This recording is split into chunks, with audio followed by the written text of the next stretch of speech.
खट्टर साहब के बचपन के स्कूल की जब याद उनको आई और वहाँ पे गए, अखबार की फ़ोटो देख के उसकी विजिट की थी, तो स्कूल की हालत दिखाने पे हमें ब्लॉक कर दिया गया।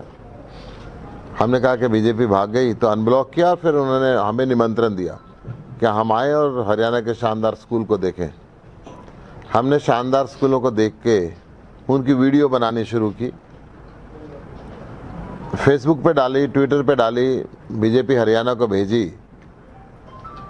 तो खट्टर साहब हमारे स्कूल विजिट अभियान से डर गए, ताकि हम स्कूलों की असलियत पोजीशन हरियाणा की जनता को और देश की जनता को ना दिखा पाएँ। किस प्रकार बच्चे फर्श के ऊपर बैठे हुए हैं, सफ़ेदी नहीं है, बाथरूम नहीं है, पोजीशन बहुत दयनीय स्थिति के अंदर वो माहौल ऐसा है। ना वहाँ पे अभिभावकों का मन लगता, ना शिक्षकों का मन लगता। बहुत दुर्दशा स्कूलों की हुई है। वीडियो बनाने वाले हमारे कार्यकर्ता को जगाधरी पुलिस ने बुलाकर धमकाने की कोशिश की, लेकिन जनता के दबाव के अंदर पुलिस ऐसा कुछ कर नहीं पाई। खट्टर सरकार की नीति खिलाड़ियों के भी खिलाफ है, युवाओं के खिलाफ है। पहले खेल का जो कोटा 3% था उसको ख़त्म किया, जब खिलाड़ियों के दबाव में उसको दोबारा चालू तो किया, परंतु राष्ट्रमंडल खेलों से कुश्ती को बाहर कर दिया गया। खट्टर साहब ने चूं तक नहीं करी। हरियाणा के युवा सबसे ज़्यादा नुकसान हुआ है इस कुश्ती की राष्ट्रमंडल खेलों में बाहर होने की वजह से। इससे देश का सम्मान होगा, क्योंकि सम्मान कम होगा, क्योंकि हमारे पदक घट जाएंगे, लेकिन फर्जी राष्ट्रवादियों को इससे कोई फ़र्क नहीं पड़ता। तीरंदाजी को, शूटिंग को और कुश्ती को जब इससे बाहर किया गया तो ना खट्टर सरकार कुछ बोली, ना भारत सरकार कुछ बोली। खट्टर सरकार ने पहले खिलाड़ियों का कोटा पे हमला किया, अब उनके अधिकारों पे आवाज़ ना उठाकर उनके पदकों पे हमला कर दिया। क्या हरियाणा सरकार ने कुश्ती को राष्ट्रमंडल खेलों से हटाए जाने का विरोध करने के लिए केंद्र को पत्र लिखा है? क्या हरियाणा सरकार इसके विरोध में कोई आवाज़ उठा रही है? ऐसे तो वो सभी खेल राष्ट्रमंडल खेलों से हटा दिए जाएंगे जिनसे हमें पदक मिलते हैं। फिर हमारे देश के खिलाड़ियों का क्या होगा? क्या प्रधानमंत्री जी से खट्टर साहब ने अनुग्रह किया है कि भारत सरकार भी इस पर आवाज़ उठाए? तो ऐसा हम ये समझ लेना चाहते हैं कि खट्टर साहब को कहना भी चाहते हैं, खट्टर सरकार ये बात समझ ले, अब आम लोगों के मुद्दे उससे वो भाग नहीं सकती। हम कांग्रेस जैसे कमज़ोर विपक्ष के रूप के अंदर हमें ना देखे, ऐसी भूल भी ना करे। हम आम आदमी के समस्या उठाने से डरते नहीं हैं। ज़रूरत पड़ेगी तो सड़कों पे उतरेंगे। आम आदमी पार्टी अब सत्ता दल में बैठे नेताओं को आराम से घर पे नहीं बैठने देगी, जनता का काम करने के लिए मजबूर करेगी। और अगर वो मजबूर नहीं करेगी तो 2024 के अंदर हम आ रहे हैं। आम आदमी पार्टी की सरकार हरियाणा के अंदर आ रही है। हम जनता के मुद्दों को हल करेंगे। हम अच्छे स्कूल बनाएंगे, अच्छे हॉस्पिटल बनाएंगे, युवाओं को रोजगार देंगे, बिजली पानी देंगे। जैसे पंजाब में बिजली फ्री आज कर दी गई है, दिल्ली के अंदर बिजली फ्री मिलती है। हरियाणा के लोगों ने क्या कसूर किया है? ऐसे सभी मुद्दे हम जनता के बीच में लेके जाएंगे। जय हिंद। Any question? आपने कहा फर्जी राष्ट्रवादी, तो आपकी नजरों में राष्ट्रवादी कौन है? देखिए, देश का किसान कर्ज के बोझ के नीचे दब के आत्महत्या करने के लिए मजबूर हो। हरियाणा की महिलाएं 6 बजे के बाद घर से निकलने से डरती हो। हरियाणा का युवा 26% बेरोजगार हो। ये टोटल हरियाणा के लोगों की बात कर रहा हूं। अगर मैं 18 से 28 वर्ष के बीच की बात करूं तो 80% युवक बेरोजगार है। 2,03,000 करोड़ रुपए कर्ज के बोझ के नीचे दबा हुआ हरियाणा, ना स्कूल सुधार पा रहा है, ना हॉस्पिटल सुधार पा रहा है। तो किस बात का राष्ट्रवाद? अगर राष्ट्र के लोगों को आप जाति के, धर्म के नाम पे लड़ाते रहेंगे तो ये राष्ट्रवाद नहीं हो सकता, ये फर्जी राष्ट्रवाद है। सर, अनिल विज का कहना है कि दिल्ली के जो विधायक हैं उन्होंने पेंशन नहीं छोड़ी है, केजरीवाल वहां क्यों नहीं पेंशन? आम आदमी पार्टी ने ऐलान किया है कि आम आदमी पार्टी पूरे देश के अंदर आम आदमी पार्टी के नेता एक पेंशन लेंगे। दिल्ली का प्रोसेस में वो भी हो जाएगा।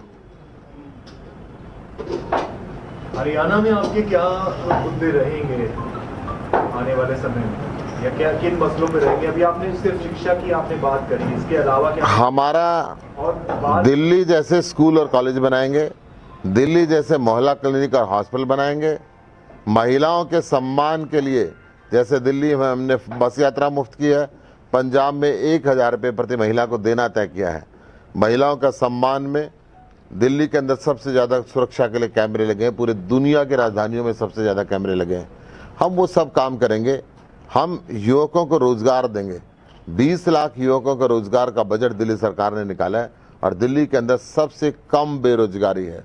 दिल्ली देश की वो राज्य है जहाँ पे बिजली पानी 80% घरों को मुफ्त मिलता है। दिल्ली वाले सभी काम हम हरियाणा के अंदर भी करेंगे। स्कूलों की आपने बात की कि स्कूल का मॉडल लागू करेंगे, तो ऐसे आरोप है कि 1000 से ज़्यादा प्रिंसिपल स्कूलों में नहीं है।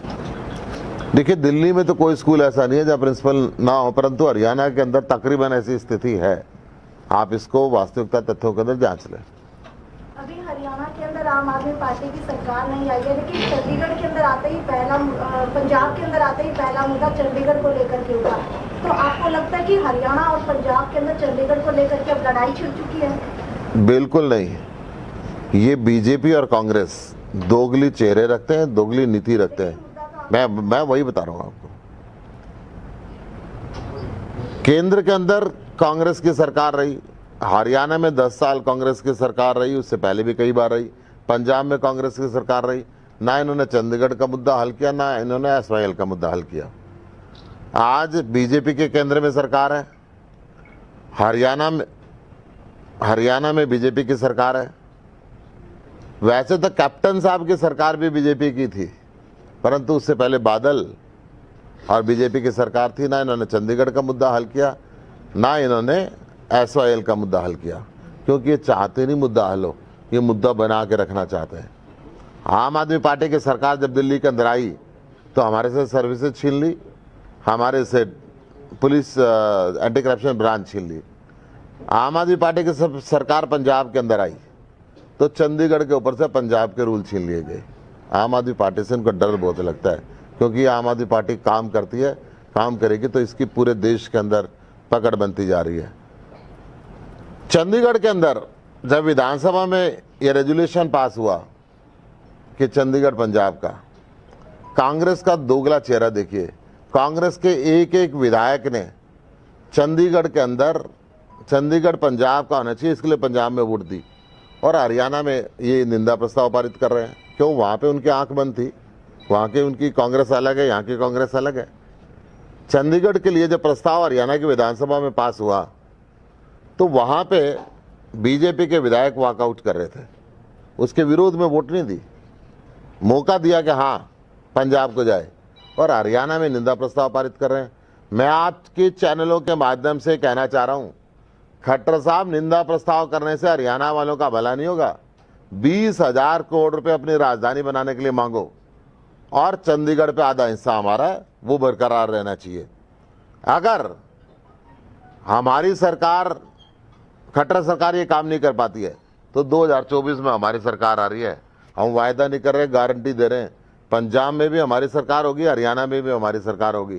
चंडीगढ़ का मुद्दा भी हल करेंगे और हरियाणा के हर खेत के डोले पे पानी पहुंचाएंगे, ताकि हरियाणा के लोग बिना पानी की जो लड़ाई सालों से लड़ रहे हैं, जो कांग्रेस और बीजेपी ने जानबूझ के इस लड़ाई के मुद्दे को हल नहीं किया, उसको हम हल करेंगे। चंडीगढ़ का मुद्दा तो आपने हल कर ही दिया ना, पंजाब में आपने जब प्रस्ताव पास कर दिया था। देखिए, चंडीगढ़ पंजाब के लोग अपनी बात कर रहे हैं, हरियाणा में जब हम आएंगे तो आपसे बैठ के बातचीत करेंगे। मगर खट्टर साहब अपना हक मांगने से क्यों डर रहे हैं?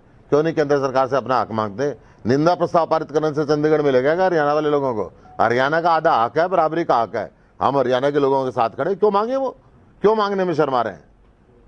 आपने इसकी खिलाफत में तो कुछ नहीं बोला। बोल रहे हैं ना जी, हम तो अभी से, हम तो शुरू वाले दिन से बोल रहे हैं। विधानसभा में प्रस्ताव पास किया, सुनिए, हरियाणा इकाई पंजाब के लोगों का अगर अधिकार केंद्र सरकार स्नैच कर रही है, वहां से पंजाब के रूल हटा रहे हैं, तो वो अपना रोया पीटी जो मर्जी करें। हरियाणा के हक के लिए हम हरियाणा में खड़े हुए हैं, पूरा हक मांग रहे हैं। 20,000 करोड़ रुपए केंद्र सरकार दे, अपनी अपनी राजधानी बनाएंगे, अपना हाई कोर्ट बनाएंगे, हरियाणा के जिस मर्जी जिले के अंदर बनाए। और 100% हमारी अपनी होनी चाहिए क्यों केंद्र सरकार कल पुलिस रोक दे कि हरियाणा का चीफ मिनिस्टर नहीं जा सकता, पंजाब का चीफ मिनिस्टर चंडीगढ़ में से होकर नहीं जा सकता? नहीं, सुनिए, मैं आप कह रहा हूँ चंडीगढ़ का स्टेटस मेंटेन रहे, आधा हिस्सा हरियाणा का, आधा पंजाब का, और 20-20 हजार करोड़ पे दोनों को दे, अपनी अपनी राजधानी बनाए।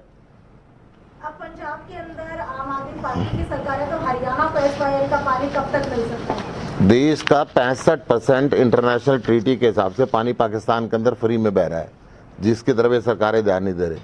जब पंजाब में हमारी सरकार आ चुकी है, हरियाणा में हमारी सरकार आएगी, हम वायदा नहीं कर रहे, गारंटी दे रहे हैं। जैसे हमने बिजली की फ्री की गारंटी दी थी, आज पंजाब में लागू होगी है। हरियाणा के हर खेत के डोले पे पानी भेजेंगे। जय हिंद।